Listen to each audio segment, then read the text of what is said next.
Welcome to Beer Biceps Tamil. கணபதிக்குன்னு ஒரு இருண்ட பக்கம் இருக்குதா?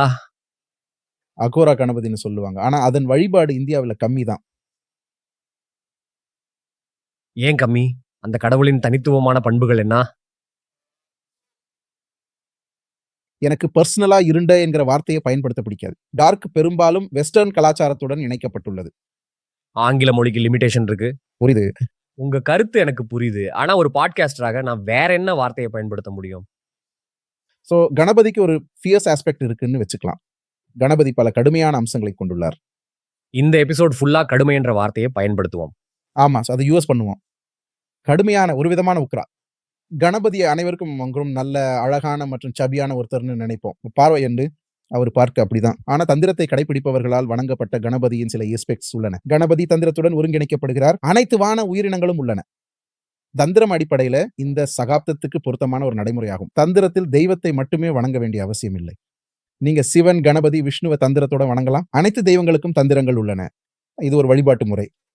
கணபதிக்கு சில கடுமையான அம்சங்களும் உள்ளன. அகோரா கணபதி வழிபாடு வீட்டில் செய்ய முடியாது. ஒரு வீட்டுக்காரர் அதை செய்ய தகுதியற்றவர்.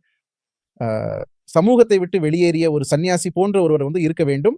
அதற்கு உயர்ந்த தந்திர மரபுகளில் காணப்படும் நடைமுறைகளை பயன்படுத்த வேண்டும். இதை நான் முன்பு விளக்கி முடிக்கவில்லை. தட்சிணாச்சாரத்துக்கு பிறகு வாமச்சார நடைமுறை உள்ளது. வாமச்சார பயிற்சி நிறைய சர்ச்சைகளை ஏற்படுத்துகிறது. அகோரா கணபதி உபாசனை பயிற்சி செய்ய வாமச்சாரத்தை பின்பற்றுங்கள். கணபதியின் மற்றொரு வடிவம் உச்சிஷ்டா கணபதி. இது அதன் வழிபாட்டில் அதிக தொழில்நுட்பங்களை உள்ளடக்கியது. ஹிரம்பா கணபதி என்று அழைக்கப்படும் கணபதியின் ஒரு வடிவம் உள்ளது.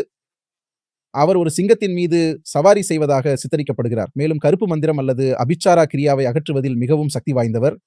கருப்பு மந்திரத்தை கையாளும் போது திரம்பா கணபதியை அழைக்கவும். அவர் அதை ரத்து செய்வார்.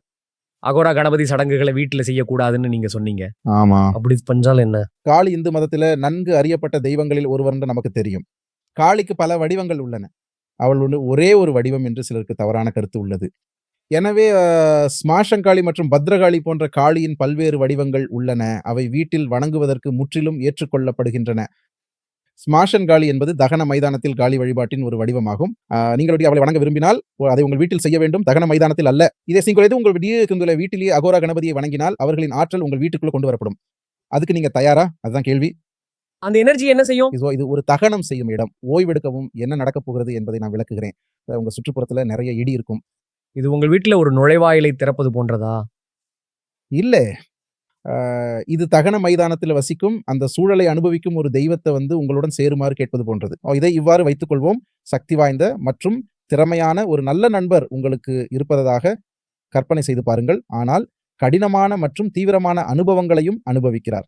சண்டையை ரசித்து அந்த வகையான ஆளுமையை கொண்ட ஒரு நண்பரை கொண்டிருப்பது போன்றது இது. அவர் ஒரு நல்ல நண்பர். நீங்கள் அவரை உங்கள் வீட்டில் தங்க அழைக்கிறீர்கள். அவர் உங்கள் வீட்டில் தங்கி இருக்கிறார். எனவே மற்ற குடும்ப உறுப்பினர்களுடன் சில மோதல்கள் இருக்கலாம். அதாவது மற்றவர்கள் விரும்பாத ஒன்றை அவர் செய்யலாம். அது அவரது இயல்பு. அல்லது ஒரு சிறந்த ஒப்புமையை கொடுக்க நீங்கள் ஒரு புலியை உங்கள் வீட்டிற்கு அழைக்கிறீர்கள் என்று கற்பனை செய்து பாருங்கள். நாளை புலி யாரையாவது கடிக்கும்.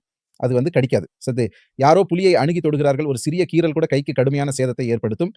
புலியை குற்றம் சொல்லாதீர்கள். அவர் இயல்பாவே இருக்கிறார்.